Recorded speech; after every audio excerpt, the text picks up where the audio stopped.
A question from our studio audience. And while I can, let me just take a moment to thank the Waffle Shop. The Guyasuta Fellowship is coming to you from the Waffle Shop at the corner of Highland and Baum Boulevard here in fabulous Liberty. Thank you to the Waffle Shop.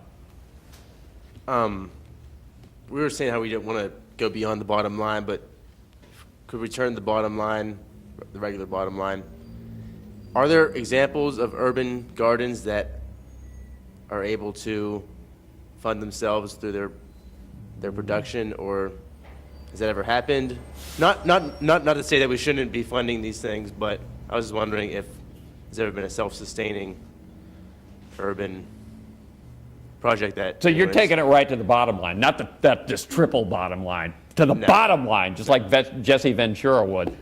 Do not let it be said that we do not ask the hard questions. The short answer is no. Even the most successful urban farms and gardens are typically not generating enough money for the cost of living for the growers. They are, however, able to generate enough revenue to pay for themselves, to pay for the maintenance, the seeds, the soil amendments, and to keep the operation going. But typically, they're not generating enough revenue in order to supply the farmer with a living wage. With that, there are your outliers, which are not particularly urban farms per se. They're more, I would call them more of boutique operations. Either they're value-added producers, they're in particular areas where customers will pay a lot of money because of what it is. So in Brooklyn, for example, there's an urban farm called Red Hook, which 2 restaurants have moved into this heavily blighted neighborhood under the Venzano Narrows Bridge, where the local residents have installed this community garden, and then school students over the summertime maintain the garden. It's on top of the asphalt, but the restaurants are selling meals from the food from the garden and paying the gardeners. They're overpaying the gardeners for the food, just specifically because they want to support the garden, and the people who eat in those restaurants know they're supporting the garden, and so they pay extra money for that purpose. As far as open market, wholesale operations off a farm, an urban farm that is, I don't think that one exists that can produce enough to just sell into the open market without that niche, without that second business that's adding value to their product. There is one place in Vermont, in Burlington, Vermont, that I know about called Half Pint Farms, and they're growing on the Intervale, which is like a land trust, and they are producing, everything they produce is tiny. It's half size. It's bigger than a microgreen, but the carrots they're growing are tiny. The radishes are tiny. Everything's tiny. You go to the market stand, it's a tiny market stand. Very, very colorful, but very Place small. run by midgets? I had to ask. They're full-size people. Really? Yeah, and but because of the product that they're selling and because of the brand that they've built around it, they're able to generate more revenue than your typical farm.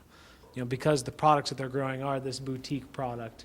Tiny food, tiny big foods, profits. boutique, tiny food, big profits. Well, and your question reminded me of, on the other side, I am so tired of paying for the public transit system in places like Pittsburgh and Philadelphia. They should open it up to the free market economy like we do the highways. Well, exactly. Does Monsanto take any money for growing shit from Uncle Sam or from us or anybody? Thought so. Yeah. It's all a question of subsidies, and it's also the other end of it too.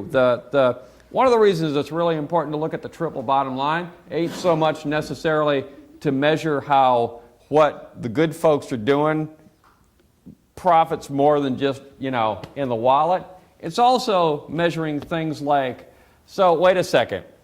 You're saying you're a profitable entity and you're creating jobs, good jobs for America, and yet we've got a bill for cleanup of this shit water that's coming out of every hole that you stick into the ground that we have to pay for somehow, eventually, with money that you want to let us generate. It's important for us to set markers so that the larger impacts of the world, as in we're getting screwed over here, we can somehow measure how much we're getting screwed over here and how much this bottom line ought to fit over here. Otherwise, it's just accounting tricks, and that's what gets us into a lot of financial issues in these times. All right, I'm allowed one soapbox, that's it. It brings up a good point, Pat. We didn't address jobs. And I'm talking about We're just jobs. talking about food. Good jobs. We've just been talking about food. But if we're going to do a question, then I'll rant about jobs. I could rant about jobs too, but we went to Philadelphia, when the mayor's office sent us to Philadelphia, and we did see an urban garden that was on an old galvanizing plant site. The lady, Really? Ooh, can't remember the name of it. galvanizing plant. No, the one we went to where she was, the lady that was giving her opinion whether you wanted to hear it or not. I mean, she seemed to be doing pretty good because they had bees. They have those people in Philadelphia too, huh? They had bees. They were doing their own biodiesel to run their trucks. I mean, I don't know if she was making but what struck me is the difference between going from Pittsburgh to there is I had never heard of the Pennsylvania Horticultural Society. They seem to be working a lot more with their residents that want to do this than the Western Pennsylvania Conservancy here is. That was just my sense of going down there, that they were more proactive down there, and we were kind of like 10 years behind where they are. And you know, is that? Oh, but right about now, our hockey team will be kicking their ass. Is that the bureaucrats? Is that the bureaucrats? I don't know. Are we talking about jobs yet? Oh, talk about jobs. Bring the jobs. Because food systems in general is ripe for people jumping into it.